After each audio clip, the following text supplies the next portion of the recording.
Let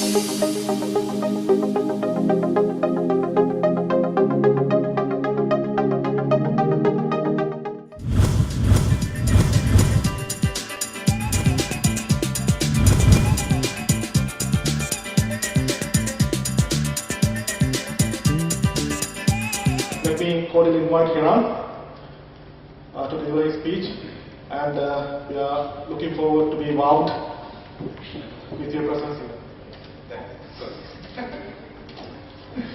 Thanks, Wellington.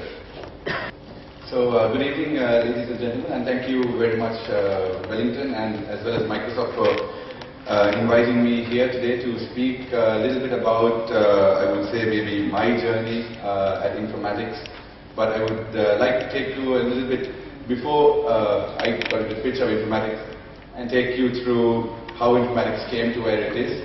Some of you may have heard of informatics, but I'll give you a brief idea of what's happened over the past 30 years, and maybe it'll give you some sort of an idea of how maybe if you want to start your own company or set up your own app or build your own team, to give you some sort of maybe direction and maybe some tips along the way. So, let me just go through it So let me start again from informatics' point of view. We started in 1983. My father actually is the founding chairman, Dr. Gamini Vikramasinghe. And during 1983, some of you may know it wasn't the easiest of times to set up a company.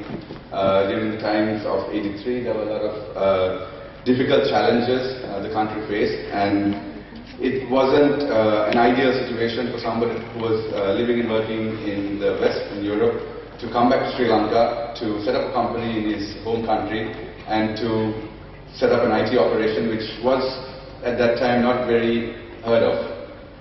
So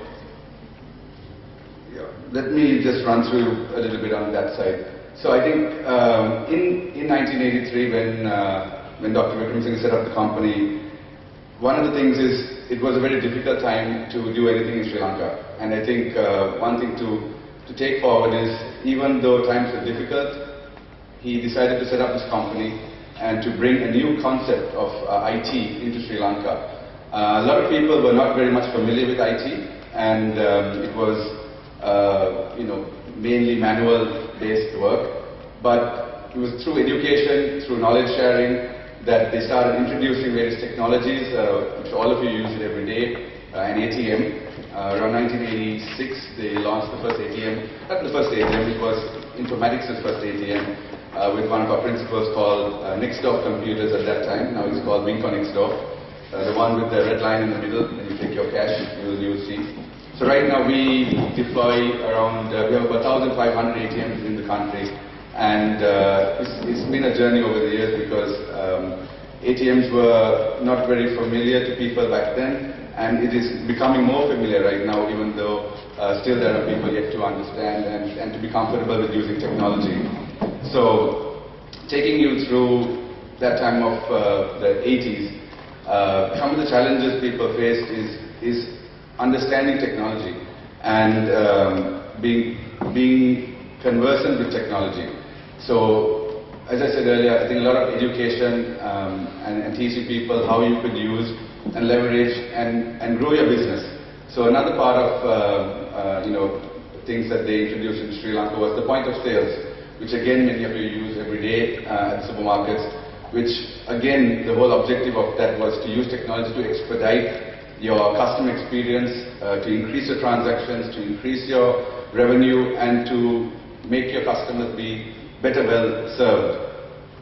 So again, things of these technologies take time for people to understand and to come about with.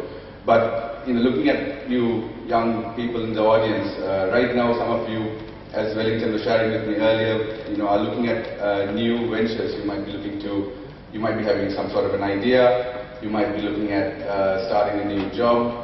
You might be doing some research. But I think some of the things to see is, if you have something, a good idea, my view is to pursue it. You might not be successful. You might knock down. But if I take again the example of informatics, it's not that everything was set in stone for it to become where it is. 83 there were riots. In 1990, there was again troubles in the country where a lot of schools, all the state schools were closed. And it was during 1990 that our chairman set up Informatics Institute of Technology. At that time it was known as IICS, Informatics Institute of Computer Studies. And again in that period, education was actually on a hold in Sri Lanka. I myself was lucky enough to be sent overseas during that period to study, and I came back to Sri Lanka. And in 1990 he set up the first IT-based education in Sri Lanka. Again, enough and more people in the industry, his friends, family, were wondering, what are you doing? Why are you setting this up? A lot of people were saying it's not going to go well. Already education was in a standstill. But I think is to take back is what is the value proposition? What is the benefit? And why is someone doing this? Is it on a monetary value? Is it on a national value? Is it on a personal value? And I feel that when he set this up, one of the reasons was he himself was overseas and he came back to Sri Lanka. And when he came back to Sri Lanka, he realized he set up this IT company which was doing hardware and infrastructure-based work. And one of the challenges that he faced was talent. Because whenever he had good people and he trained them, what did they do? They left, they migrated, they went overseas. They thought they may have been successful as well in many ways, but they always feel that the grass is green on the other side, and decided to leave Sri Lanka. So at the end of the day, you are back to kind of square one, because the people you have trained and empowered and given a lot of knowledge have decided to leave, and you need to get more new people and train them, and that same cycle goes round and round. And even as today we speak, it is still happening. Somewhat less, but it is still happening. So what he was looking to do in setting up the institute was to create a pool of people, create a pool of young, talented individuals to work at his company as well as to work in Sri Lanka. Because amongst him there were many other IT companies and they all shared the same plight. It was very difficult to get things done. They get orders, they convince the customers, and mind you, in the 90s, you may not have been having the software development skills that you guys have now. I'm sure some of you could build an app today itself in a couple of hours, which back then you would take a couple of months or years to build a sort of a program and to maintain it and to deploy it and to support it. So again, it was to create a resource pool, but the journey of looking at what they were trying to do is to be sustainable. Whatever you do, if you decide to set up your own company or to work in a company, you need to make sure that it's sustainable. It can go places. What if suddenly your idea becomes so big you need to grow? You need people. And even if you look at, I would say you all would have seen the Social Network with Mark Zuckerberg. His journey.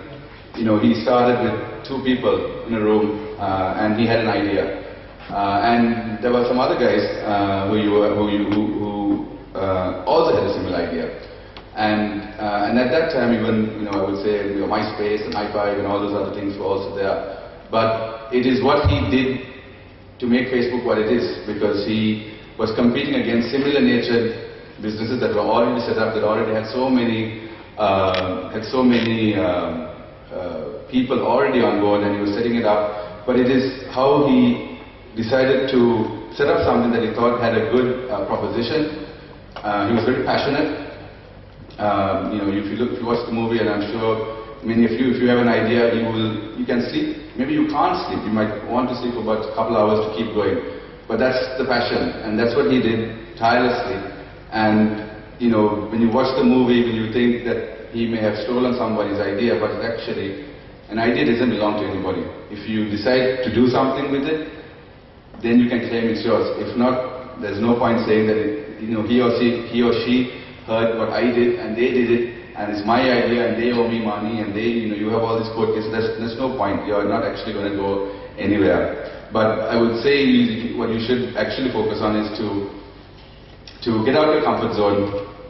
Think of read the web. I'm sure you may not be reading as many books, and in the end of the day, books are also going to slowly disappear, because what you read in the book now changes in time due to the evolution of technology. And I think all of you guys are in a very fast-paced technology.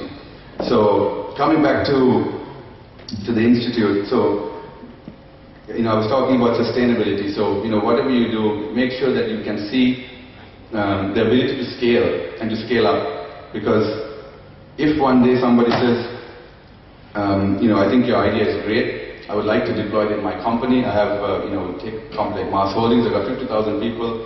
I would like to roll it to my whole staff. And you only have the ability to do it for 50 people. And now you've got the order, so you need to also consider that in your time plan, I would say. So again, coming to the education scenario in 1990. So once we started the education, the whole point was to keep people, talent in Sri Lanka, to keep them within the country, and to motivate them and to give them the ability to also become business leaders. So through informatics and even through our institute, we, I would say in different shapes and forms, have helped mentor many people to become business leaders who are working at many multinational companies, working in the industry, having their own businesses. But the point I'm trying to take is, you yourselves should, if you are choosing to work in a company, identify a company that you can learn from, that you will have people who support you, and the people who can train you and give you the inspiration that you want, because you should not be in a company or in a team where you are told to do things. You should try to think on your own and make something out of it.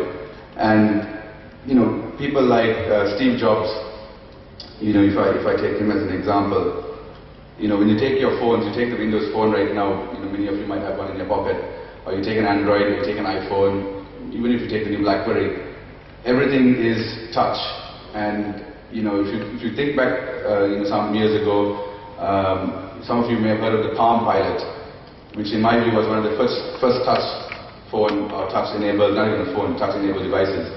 And you look at what Apple did, they seem to have revolutionized touchscreen, but actually, in my view, they have found a device that they felt that had a good business need, made it applicable to people to use it every day, and basically revolutionized the whole phone industry, which I'm sure none of you may have ever thought that you'd be playing with the phone without feeling any buttons. I didn't, and even when I was a huge avid Nokia fan, I was basically not willing to move into an iPhone, because I said, no, you can't get used to these type of devices. And now you would be very lucky to see a device with buttons, and then you kind of know that he needs to really up his technology. But so my point is, if you take these devices, they're changing. And what Steve Jobs did is he basically looked at something that he basically created an idea. And it is the way he impacted on the world. Even today, if you take a new launch of any product from Apple, mainly the iPhone devices, you will see people flying in from all parts of the world. I was in London for about 3.5 years. You have people waiting 36 hours on the road, queuing, sleeping on the road. People who are very successful businessmen, people who have a very comfortable life, but they don't care. They want the phone. And it is the way he created that need of the phone. It's the same phone as the previous version, in my view, except there's a little bit of tweaks here and there, but still, nobody knows what's going to be the next version. Nobody knows what's going to be new. And it is how he kept it so secretive, and that is why whenever you must be reading on the web about a leak, about a new iPhone, I'm sure you probably want to click on it to see what the hell they're going to do, because you want to see what Windows and what Nokia and what Android is up to. So it's also changing the landscape of things. And I think that's what we should be all looking at, because we don't have to follow the traditional steps. I mean, if I take informatics for 30 years, and I was actually telling my colleague, I said I should not say that 30 years, because everybody must be thinking it's a very old company. And it is. And the challenges that sometimes I face in managing the companies is people's attitude. They're used to the old way. They're not used to the new way. They don't want to share knowledge. They want to hold it within. They don't want to train people, because they feel that their job is going to be at risk. But if you look at the way technologies, whatever they know, I can find it on the web. And I'm sure I could put any of you with one of my engineers who has been working with me for 20 years. He may not have to look at a book because he has learned it through experience, but if I time it, I'm pretty sure you can find the same answer as he did through the web. And that sometimes upsets people and they do not want to realize. But without going against technology, you should embrace it, you should learn from it. And in my view, what we're doing in our company is also taking their knowledge, because as I mentioned, ATMs since 1985, 86, some of them are still running. And the technology has changed so much. Only a few people know how to solve the problems. But it is them being able to share with others and to work together as a team. So I think it's really important that when you also work in companies or work with people, some might be not as avid technology fans, but that does not mean that they should not belong in a team or they should not work together. So I think you should look at everybody's strengths and see what you can, see the benefits you can get from each and every single person. And even at informatics, even though they have been there for many years, we have so many benefits that we get to work with from their experience, and also the trust, because some things you need to have also honest people that work with you. And to have honest people, you need to be honest with everybody. You need to be very true and very transparent. I think working with partners like Microsoft, when you do business, you need to be very transparent so that everybody knows what your common goal is. And if you are actually very transparent, the ability for you to go to the next level is much easier, because nobody has any hidden agendas. It's very clear. You know what your end result is. And when you work together, it's even better because you're in a team. If I put again back in the 1990s, collaboration wasn't very popular. It was, if I had an idea, I'm not going to tell anyone, I'm going to do it, and I'm going to still make sure I don't tell anyone. And if I have an engineer, if I have a key developer, I'm going to keep them with me, because if he goes to the next competitor, he's going to do the same thing. Right now, people move from companies sometimes every year. They learn so many things. You can't keep that, and you should not be afraid that people are going to come into your company and take your idea and do it. It is how fast you're going to be up on the game. I mean, again, if I take Microsoft as an example, all of you would have known when Apple came out with the iPhone. Then you would have seen Samsung and HTC and Android coming out.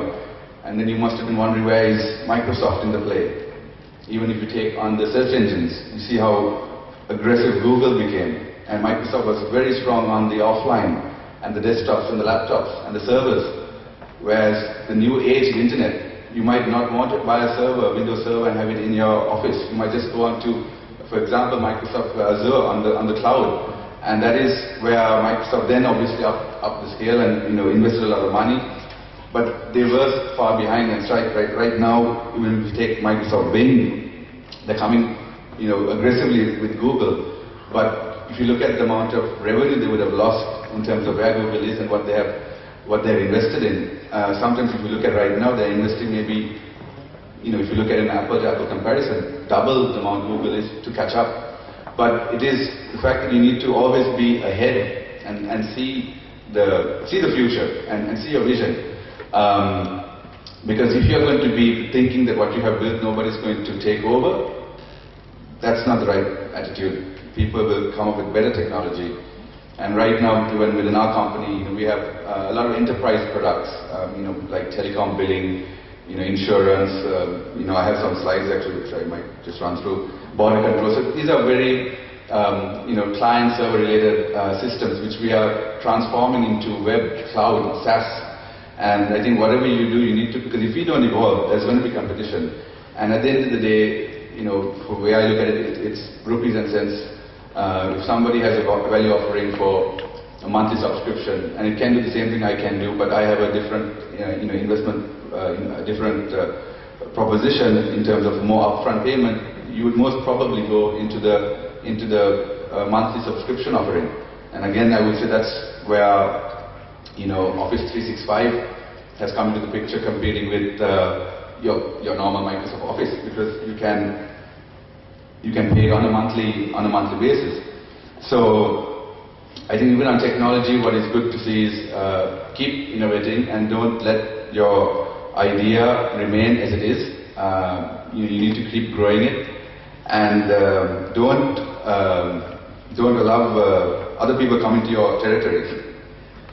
Just want to touch a few more other points, that I actually have written here, but I don't think I want to go through one by one. So just a little bit, a few more points I'd like to share.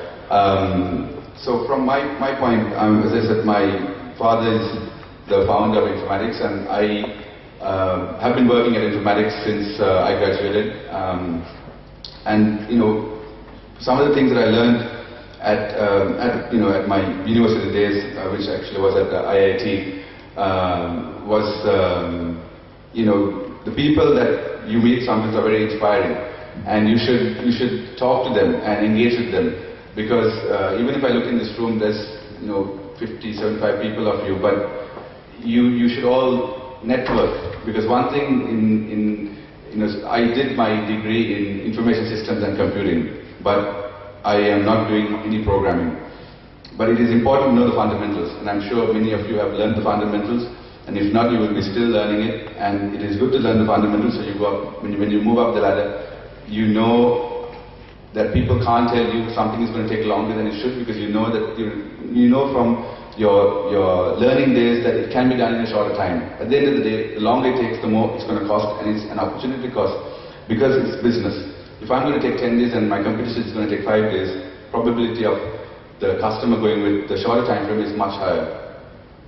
And it is also about innovation, because if you take the Microsoft Imagine Cup, which I'm sure many of you would have seen, been part of, being at the event. If you see some of the innovation that these young, I would say entrepreneurs or people who have great ideas was amazing. And I feel that Microsoft has done a brilliant job in giving you the platform, taking you overseas to Australia, to Petersburg, Russia, and being able to present.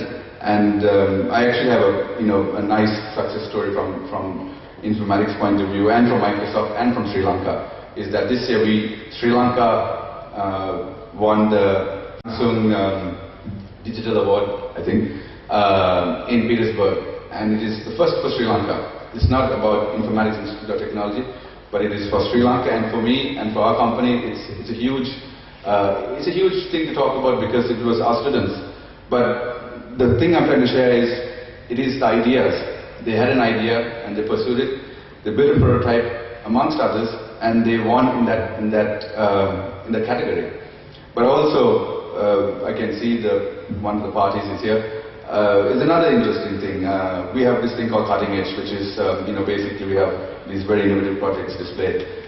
And again, it's coming to your ideas. A lot of you would have seen Minority Report with Tom Cruise, where basically it's all hand gestures and basically bringing multiple windows, just like maybe your Windows 8, the home screen. But we had one of the students was presenting a project, and so I asked him what's it about, and he had a helicopter. So I said, what's your project all about? And he said, it's somewhat like telekinesis. So basically what you're telling me is that I can move objects with my mind, and I will show you. So I said, fine, cut the chase, show me. So I saw the helicopter, and I said, so what are you going to do? Are you going to bring it up? Are you going to move it around? And I was a bit sarcastic, because I thought, he can't do that, and he said, yes. Unfortunately, at that time, he could not show it to me, because he was preparing for the Imagine Cup, but he did show me something else. He basically had a headset connecting to his brain waves, and he had his computer, and he showed me a box, and he said, I'm going to show you that this box is going to come forward and go back, just using my mind. So I said, okay, so go ahead. And basically the box was in front, and then he moved back, and he moved forward, his hands were in front of me, his mouth was closed, his eyes were on us, and that's what happened. So some people might think it's not possible to do these things. But seeing it, and mind you, these are not people 15, 20 years out of university. These are still young people like yourselves. And what I'm trying to say is, if you think it's impossible and you think that you can do it, you should go for it. But mind you, don't always think about the technology. Think about the practicality. Because if I take that business use of that particular, that concept, is for maybe people who are less able, who might not be able to do things with their arms, their legs, with their communication, but they know what they want to say in their head and they want to express it.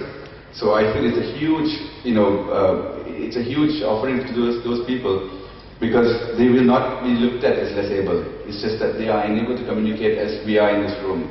So again, I think it's whatever you do, look at a business benefit. I know a lot of you guys might be real techie, really like to develop really hardcore programming, but at the end of the day, if you look at people like me, I will look at it and say, what can it do? What is the value proposition? How will it help our business save money, generate money? How will it help society? How will it help people? And I think that's really important in whatever you do, because if it doesn't have a business benefit, you might be disappointed, because you might say it can do all sorts of algorithms and it can do all sorts of equations and whatnot. But if it's not going to sell, at the end of the day, people have to put money and say, look, I will buy it. And try it. Don't be worried to fail.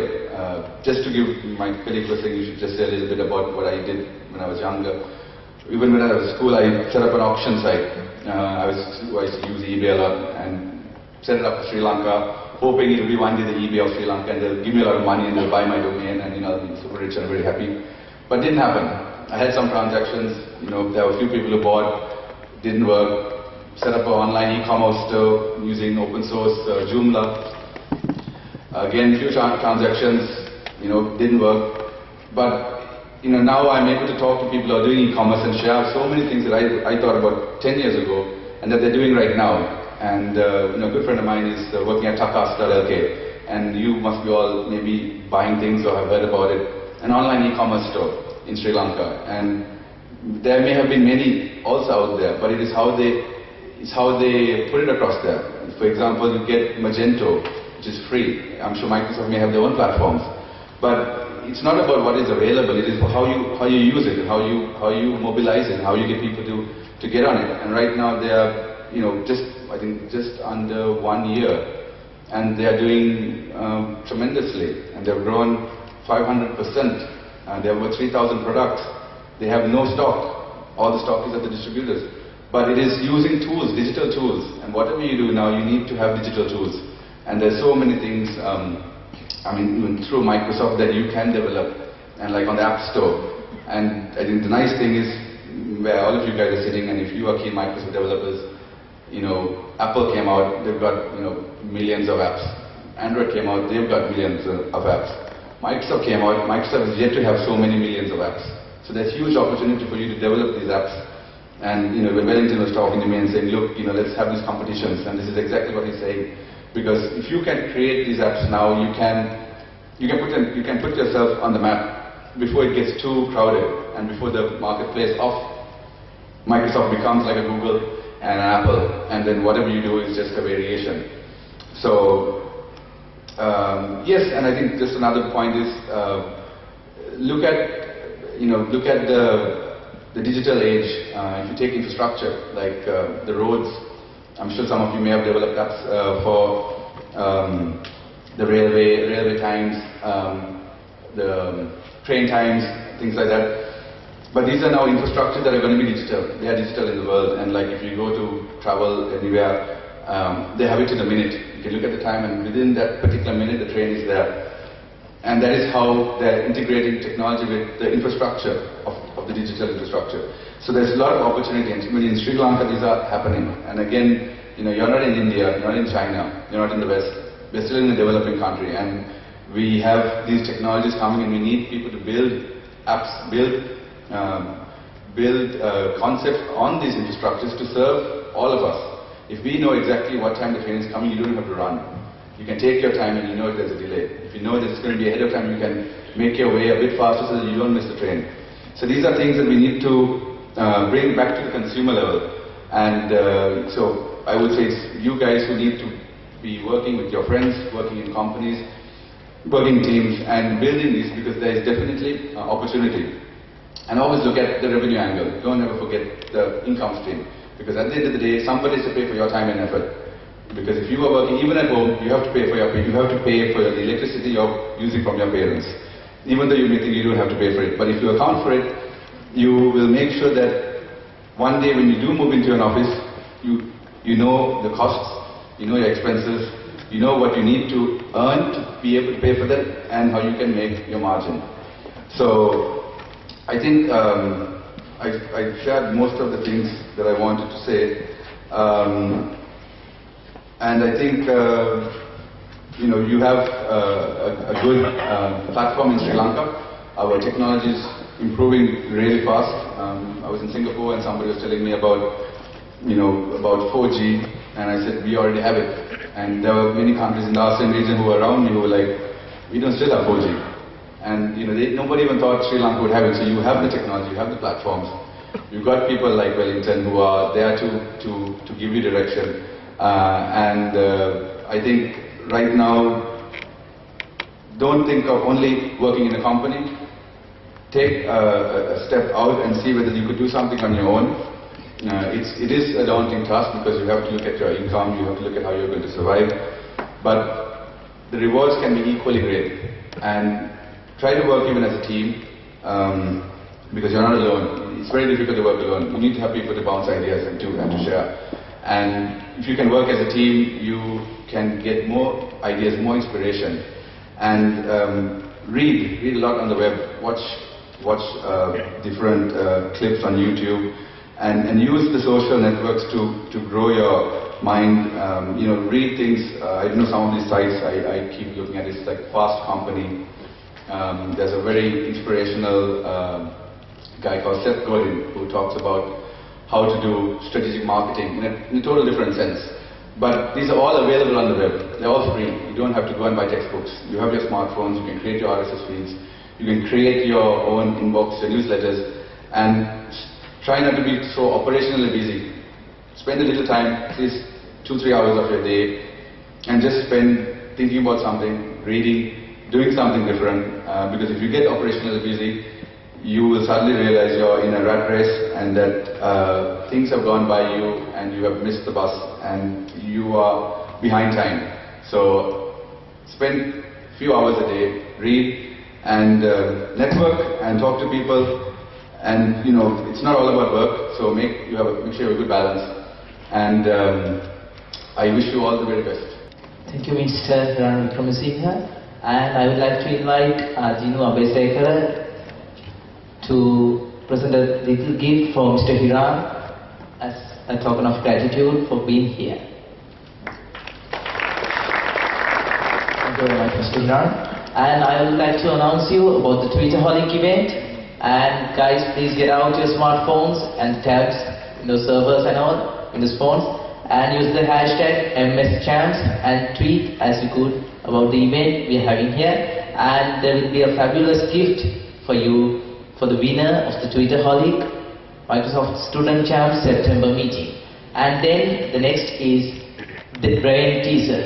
I think you have heard of it, and we tweeted about Brain Teaser 2 days or 1 day ago. And I'm sure that you have prepared some creative, fantastic answers for that. And MSA will come to your place with a small box and put your answers for it. And I would like to mention that you can be the winner of Brain Teaser when supplying the most creative idea for the question. And that's it. And I would like to ask you a little question. What is the first thing that coming for your mind when I say imagine Cup Sri Lanka last year? What is coming to your mind? Yeah, that's Firebirds. Firebirds coming to your mind from IIT. They got the Samsung Digital Native Award. And today I would like to say you are very lucky to have Stefan Udumalala here with a fantastic presentation.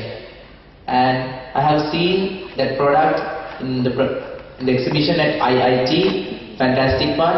That in the previous presentation, Mr. Hiran also mentioned about that. It would be something interesting. I'm a bit confused about that also. It's called Neural Bridge. I think it will go on to be the future. And I would like to invite Stefan Udumala, the software engineer from Zone 24/7 and graduated from IT. And guys, please get your hands together for Stefan. Hi, I'm Stefan. This is my brain. Activation. For now, I can only show, I was hoping to show the full demo today, but my PC got crashed and I got my office PC to work the whole thing. This is the raw data that is coming from my brain. I'll explain in the presentation how the whole thing works and how the crazy ideas come to my mind.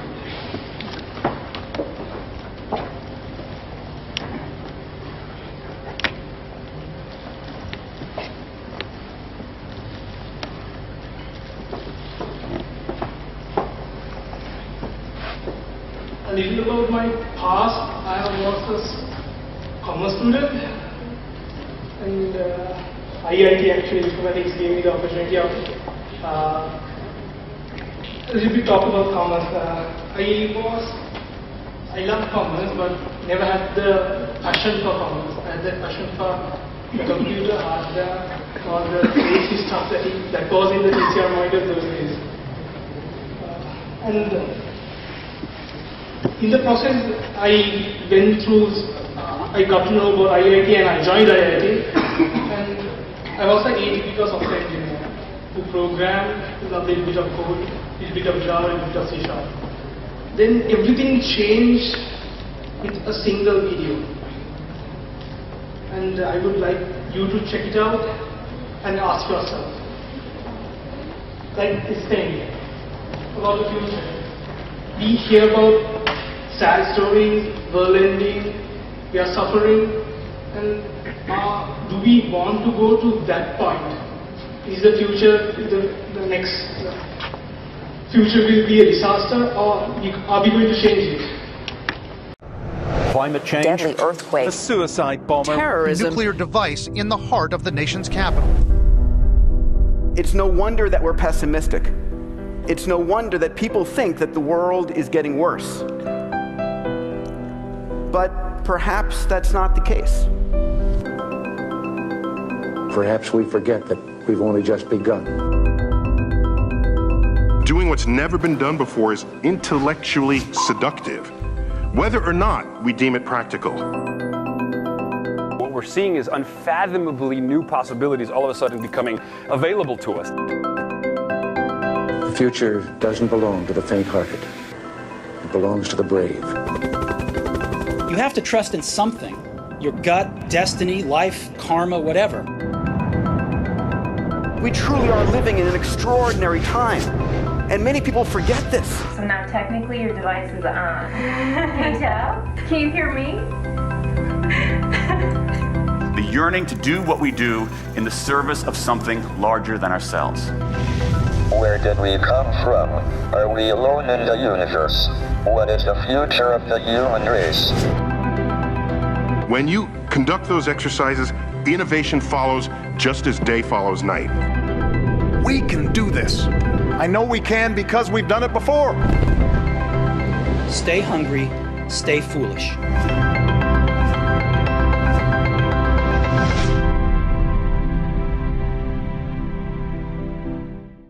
That video excited me. Wow, I should do something crazy. That will be extremely hard, but I have to commit. I have to dive. I can remember I logged my sleep time. Actually, I slept more than 2 hours. Only about 2 hours I slept home. I was only sleeping for 2 hours a day for 2 years. And while traveling with the bus, I slept for about 4 hours. That was my life for 2 years. My final year was really with this technology. It was extremely hard. And yet, seriously, you have to commit in order to create the future. You have to be crazy, take the chance. I will explain the whole journey through my slides. And I would like everybody to take that chance. Be naive, be stupid, do what you like, and make the future. Neural bridge. The neural bridge idea, for 4 years I had that idea.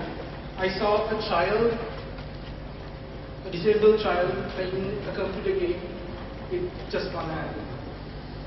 That really struck me. Okay.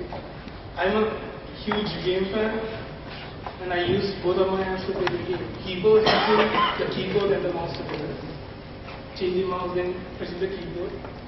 That actually was a shock to my life. I thought I should do something crazy to change, give the disabled children the chance to play or do something. Then, first neural bridge prototype was the disaster. I didn't know about brain-computer interfacing, EEG. What I knew was I went through some videos in YouTube and I found a toy. When you think, it says, when you think, the ball goes up. And I thought, okay, I will buy that and try to disassemble it, re-engineer the whole thing, and try to make a single button press, or to press a single button in the keyboard. We achieved that, but it was not successful. There were filtering problems. You can't use USB, you will get a small shock. For 2 years, I struggled with my career. And finally I thought, okay, I'm taking this challenge. Okay, I'm going to create a perfect device. I might have to spend a little bit, but I'm going to take that challenge. When I first showed the proposal for the project to my supervisor, she said, no way. The failure rate is about 87%. I want to do it, seriously I want to do it. What I did was, the second proposal, I hid some facts. Because I really wanted to do it. I brought the risk taking to about 47. So around 47 I faked the whole thing.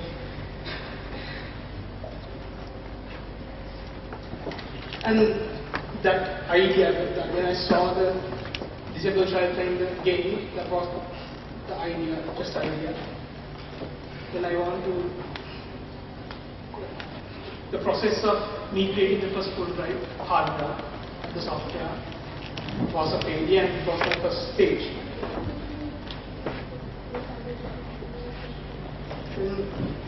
What are the technologies I learned from my failures? When I started the whole project, Neural Bridge, I didn't know about what is EEG or brain-computer interface. I didn't know the word BCI or brain-computer interface. Existing technology that I'm using has two technologies bind together, EEG, electrography,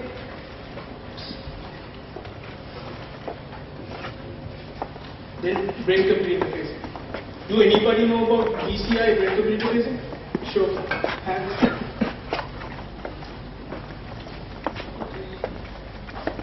Do anybody know about EEG? Seriously? EEG.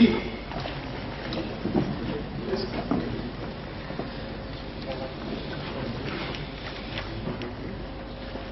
This is how EEG devices, how I use my device.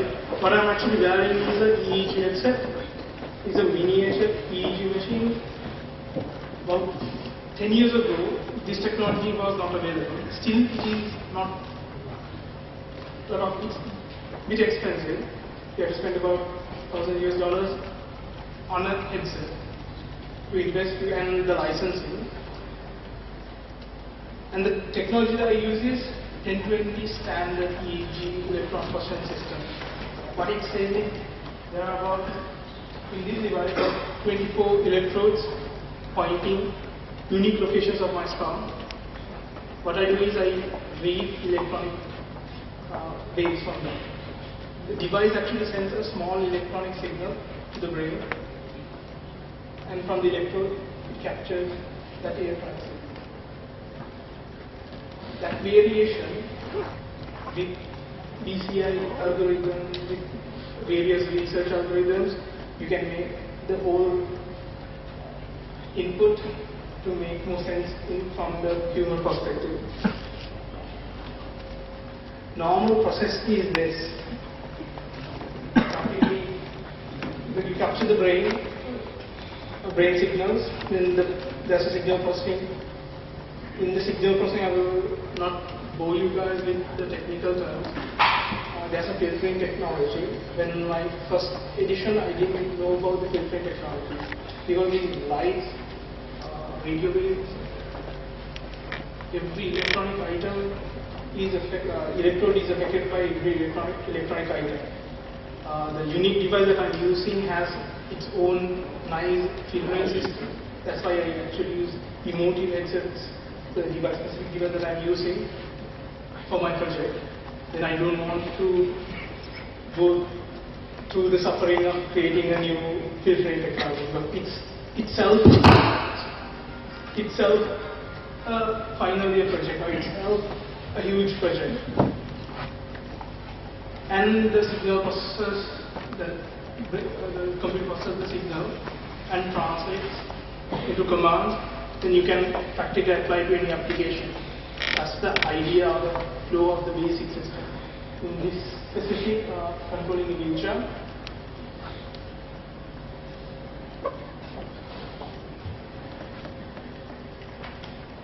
neuromechanisms are the techniques that you capture the brain waves, give more sense to the brain waves. Sensory motor activation. I will talk about the P300. P300 fascinates me a lot.